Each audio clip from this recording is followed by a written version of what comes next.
Hello बच्चों, class 7th की exercise 7.1 है और ये चैप्टर 7 शुरू कर रहे हैं हम।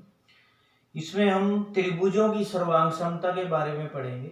देखिए, सर्वांग समता अगर हम देखें, जिसको हम इंग्लिश में कॉन्ग्रेंस बोलते हैं, सर्वांग क्षमता को। सर्वांग समता जिसमें अगर आप देखो सारव, ठीक है, ये तीन अंगों से मतलब ये तीन शब्दों से मिलकर बना है। सारव अंग समान।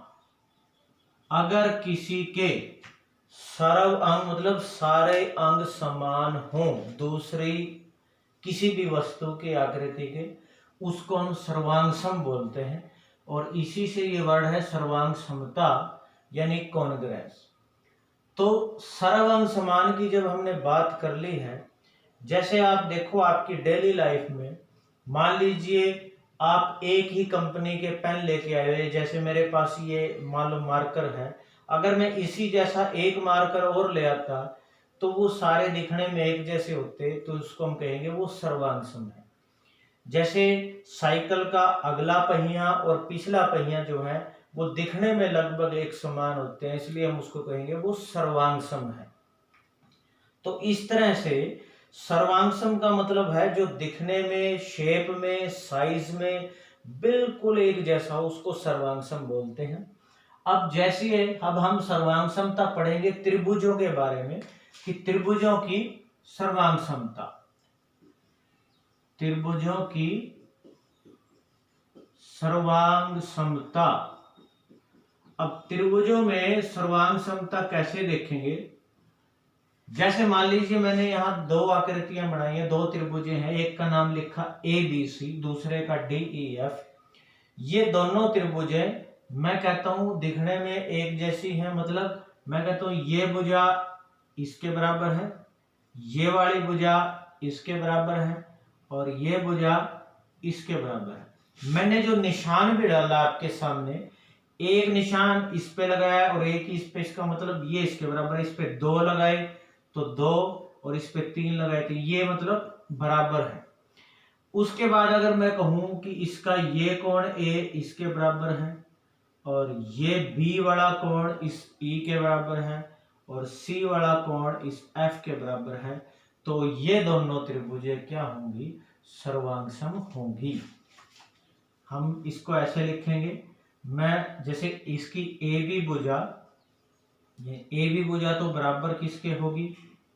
DE के। और BC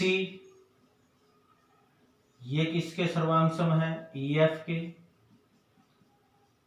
और AC किसके बराबर है? DF के। और कोण अगर देखें, इसका कोण A बराबर इसके कोण D के, इसका कोण B इसके कोण E के, इसका कोण C इसके कोण F के। तो हम कहेंगे त्रिभुज ABC सर्वांगसम का ये निशान होता है बच्चों, ये ध्यान रखना। ऐसे ये निशान ऐसे यूं घूमता हुआ नीचे से ऊपर की तरफ, मैं बड़ा सा बना के बताता हूं। जैसे ये निशान ऐसे यूं जाएगा, यूं S टाइप ऐसे यूं घूमता हुआ, और इसके नीचे दो साइन ऐसे सीधे, ये दो साइन है, इसको सर्वांगसम बोलते हैं। और त्रिभुज DEF के, तो इसका मतलब ये है त्रिभुज ABC और DEF आपस में क्या है? सर्वांगसम है। तो अगर भुजाएं बराबर हो और कोण बराबर हो तो उसको हम सर्वांगसम कहेंगे। अब देखिए, भुजाएं और कोण के आधार पर हम इसी एक्सरसाइज के क्वेश्चन करेंगे अब शुरू। इसी वीडियो में देखना है आपने। अभी हम क्वेश्चन शुरू कर रहे हैं, आपने देखना है। तो देखिए, हम ये एक्सरसाइज कर लेते हैं। इस एक्सरसाइज के यही 4 क्वेश्चन है, बहुत आसान है अगर आपके सर्वांगसमता समझ में आ गई है। जैसे फर्स्ट क्वेश्चन में 3 पार्ट है, खाली स्थान है।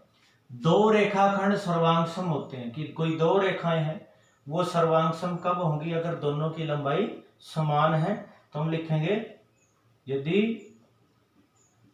दोनों की लंबाई समान है, तो फिर वो दोनों क्या होते हैं, सर्वांग सम होते हैं। दो सर्वांग सम कोणों में से एक का माप, यानी जब कह दिया सर्वांग सम यानी उसी जैसा उसी समान, अगर एक 70 डिग्री है तो दूसरे का माप भी क्या है, दूसरे का माप भी 70 डिग्री है। जब हम कोण ए बराबर बी लिखते हैं तो इसका क्या मतलब है कि माप कोण ए का बराबर होगा माप कोण बी के। इसका मतलब ये है, वास्तविक जीवन से संबंधित आप अपने जीवन में कोई भी सर्वांग सम आकारों के उदाहरण दो, कोई भी आपको पता हो कि कौन से बराबर होते हैं, जैसे साइकिल का अगला और पिछला पहिया, अगला और पिछला पहिया।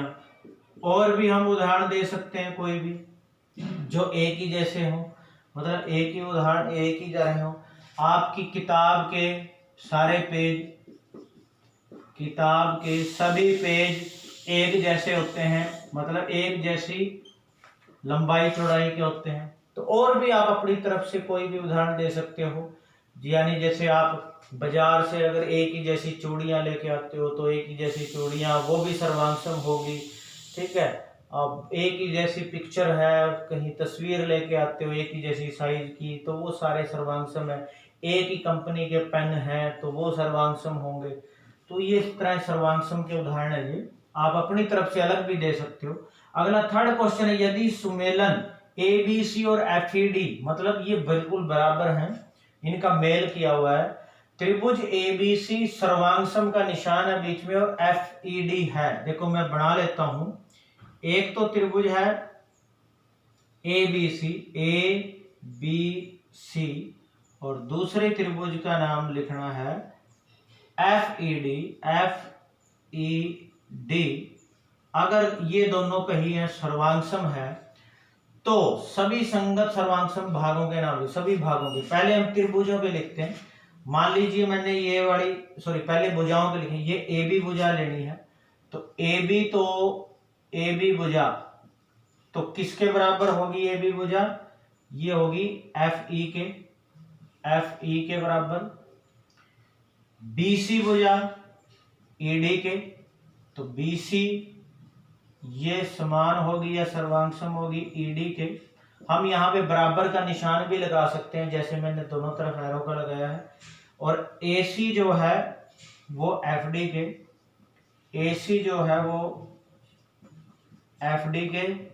और इसी तरह हमारे पास अब कोणों के भी लिखना है, कोण ए जो है वो एफ के, कोण ए जो है वो एफ के बराबर होगा। कोण बी जो है वो ई के, कोण बी जो है वो कोण ई के।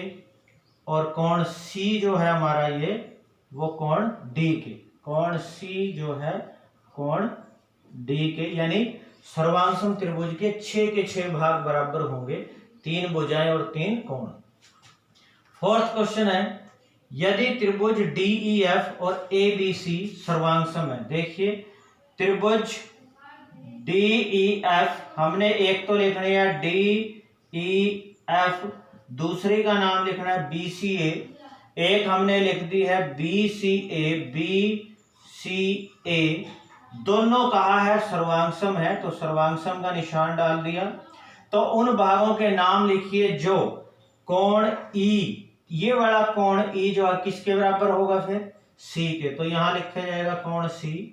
ई एफ, ये ई एफ किसके होगा, सी ए के, तो ये बराबर होगा सी ए के। और कोण एफ किसके, एफ कोण ये वाला होगा ए के, तो एफ ए के।